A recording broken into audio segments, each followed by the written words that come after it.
North Korea threatens to pull out of the U.S. summit. Kim Jong-un sending that warning to President Trump of the potential nuclear deal. To discuss this with us this morning is political science professor Laura Lerman from Wright State University.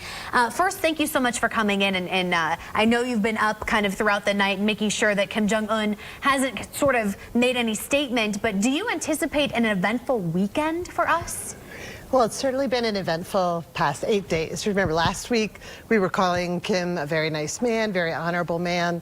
I think over the weekend possibly, but these next 3 weeks are going to be absolutely critical. Many people are saying this is the most important time for President Trump's foreign policy and possibly one of his biggest gambles as well. So we'll see how the two leaders are going to respond to each other, and this is very personalized. What do you think actually happened? Where did this kind of go wrong? Where did this take the left turn?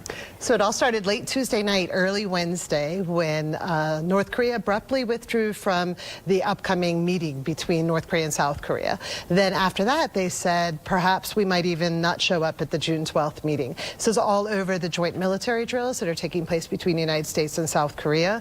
And it definitely increases the level of doubt that the negotiations are going to take place, at least between the two principals. With these joint military drills, was it ever discussed, though, that the U.S. and South Korea would stop doing these? And why is North Korea upset about it now? They've always viewed these as a provocation, but no, the United States did not say that we were going to avoid these drills. But they are using this as perhaps an excuse to try to back away from the rhetoric that has been posed. It's very important to remember, North Korea has never pledged to completely disarm. There's all this talk about denuclearization of the peninsula, but we've never clarified what that means, and I think that's what this is coming down to. Do you think that this is surprising, that all this talk now, all this focus on possibly backing out? Are you surprised by this at all? Actually, I'm not.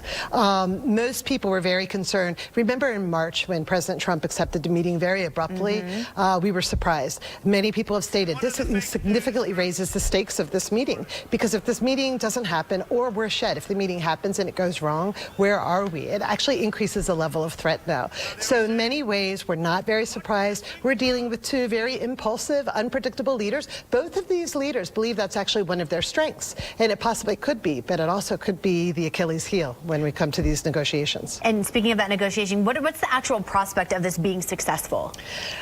Wow, that's a hard one. It depends on how you measure success. I imagine some meeting will take place. I think it might be good to step back a little bit and have a meeting between U.S. leaders and negotiators and North Korean, but perhaps not the two principals. Remember, summits are usually at the end of years of negotiation. They're not how we start negotiations.